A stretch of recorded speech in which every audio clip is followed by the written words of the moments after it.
വട്ടിപ്പലിശക്കാരന്റെ വീടാണ്, കുറച്ച് മാന്യത കാണിക്കണം. അപ്പൊ ചവിട്ടി തുറക്കാല്ലേ? പിന്നെ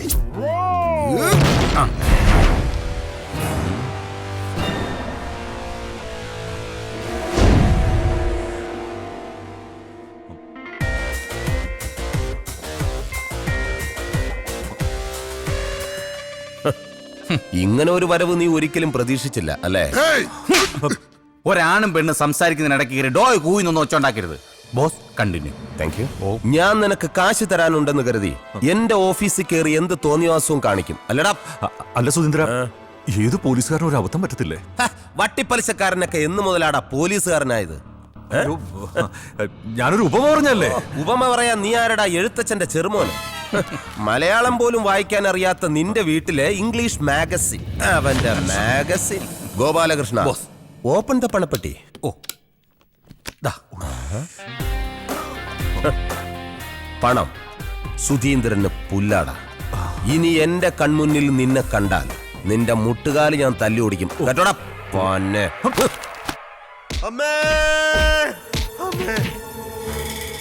ഉറക്കത്തി നീ എന്തൊക്കെയാടാ ഈ കാണിച്ചു കൂട്ടുന്നേ? അതമ്മേ, ഞാൻ ഈ ചെറുതായിട്ടൊരു സ്വപ്നം കണ്ടതായിരുന്നു.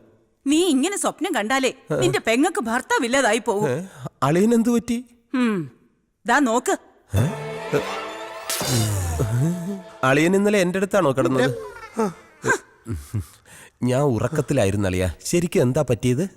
എന്താ പറ്റിയതോ? ഇടിയും തന്ന് മുഖത്ത് ചൂട് ചായ ഒഴിച്ചിട്ട്. അത് സ്വപ്നത്തിൽ സംഭവിച്ചതാ. പക്ഷേ അളിയനൊന്ന് ഉറക്ക കരഞ്ഞിരുന്നെങ്കിൽ, ഒന്നൊച്ച വച്ചിരുന്നെങ്കിൽ ഞാൻ ഉണർന്നേനെ അളിയ, ഞാൻ ഉണർന്നേനെ. അമ്മ വരാൻ ഒരു 2 മിനിറ്റ് വൈകിയിരുന്നെങ്കിൽ ഞാൻ ഒരിക്കലും ഉണരില്ലായിരുന്നു. അതുപോട്ടെ, അളിയൻ എന്ത് സ്വപ്ന കണ്ടത്? ഞാൻ എന്റെ കടബാധ്യത മുഴുവൻ തീർക്കുന്ന സ്വപ്ന കണ്ടത്. അല്ലാതെ എന്നെ തീർക്കുന്ന സ്വപ്നമല്ലല്ലോ അളിയ.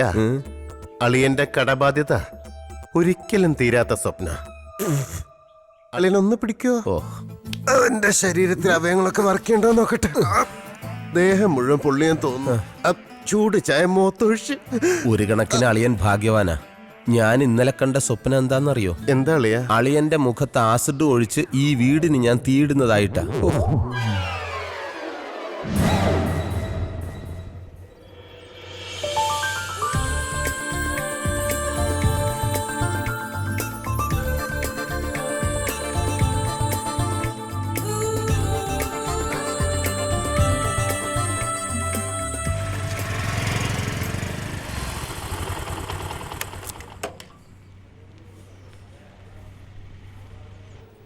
ഹലോ, മാളു എവിടെ? ആ, ഡ്യൂട്ടി കഴിഞ്ഞു. ഡ്രസ്സിംഗ് റൂമിലുണ്ടാവും. Thank you. Dressing room.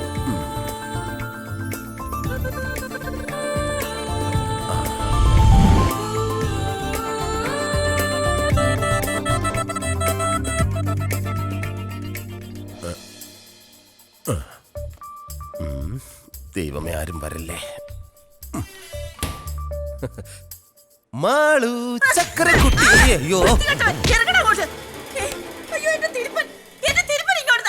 Sorry, Malu വന്ന് കരുതിയിട്ട. ഇങ്ങനെയുണ്ടോ സ്ത്രീകള്?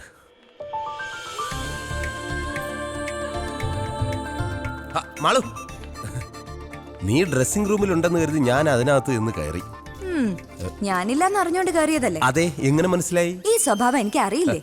പിന്നെ ഇന്ന് വൈകുന്നേരം റെഡി ആയിട്ടിരുന്നോ? ഒരു കിടിലം പർച്ചേസ് ഉണ്ട് എന്റെ വക. അപ്പൊ എന്നെ വീട്ടിൽ കൊണ്ട് വിടുന്നില്ലേ? ഇന്ന് നീ ഒറ്റയ്ക്ക് പോയാ മതി. എനിക്ക് കൊറിയർ ഓഫീസിലെത്താൻ സമയമായി. Okay, bye. കല്യാണം ഒന്ന് കഴിഞ്ഞോട്ടെ.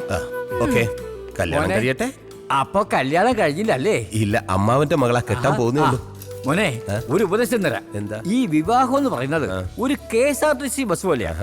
അതായത് പുറത്തു നിൽക്കുന്നവർക്ക് അകത്തോട്ട് ഉന്തി തള്ളി കയറിയാ മതിയെന്നാ. എന്നാ അകത്ത് നിൽക്കുന്നവർക്കോ എങ്ങനെയെങ്കിലും പൊത്തിയാടി പുറത്തേക്ക് വരണമെന്നാ. ദേ, എന്റെ ഒരു അനുഭവം വെച്ചാ ഞാൻ പറയുന്നത്. ശരി, പോടോ അസൂയക്കളവാ.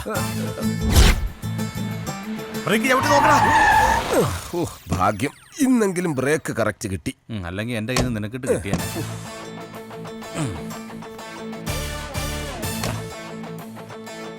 Good morning. Good morning. വെറുതെ നിൽക്കണോ? അതെ, ഒരു ലോഡ് പാഴ്സൽ വണ്ടിയിലുണ്ട്, എല്ലാം എടുത്ത് ഇവിടെ വെച്ചേക്ക്. വാ, സൂക്ഷിച്ചെടുക്കണടാ.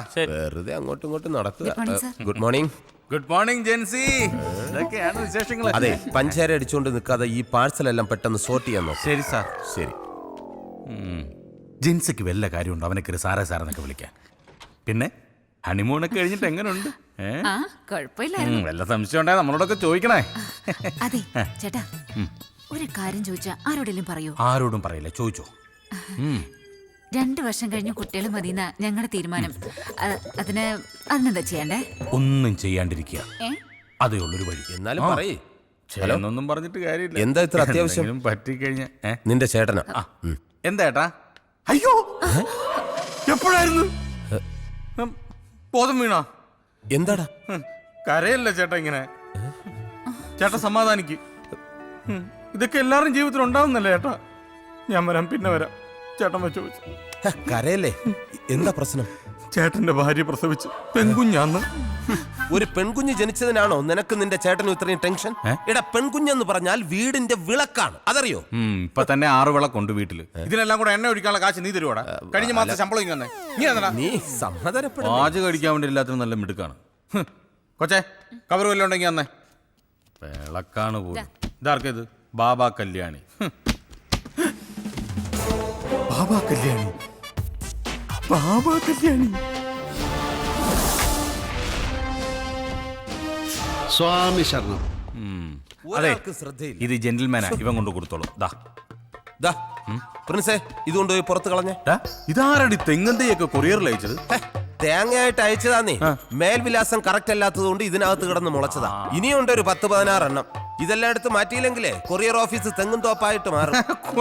എടാ, ഇനിയെങ്കിലും നീ കറക്റ്റ് ആയിട്ട് അഡ്രസ് നോക്കി കസ്റ്റമർക്ക് സാധനം കൊടുക്കാൻ നോക്കേ. പോവല്ലേ ഞാൻ എപ്പം നോക്കിയാലും പോവല്ലേ. പെമ്പിള്ളാറെ വല്ലതും ഉണ്ടെങ്കിൽ ഒരെണ്ണം എടുത്ത് തന്നെ. എനിക്ക് മനസ്സിലായി. Ramani KP Charms beauty parlour. Ramani KP Charms beauty parlour. Charms beauty പാർലറിലെ Ramani KP. Come follow me, follow me.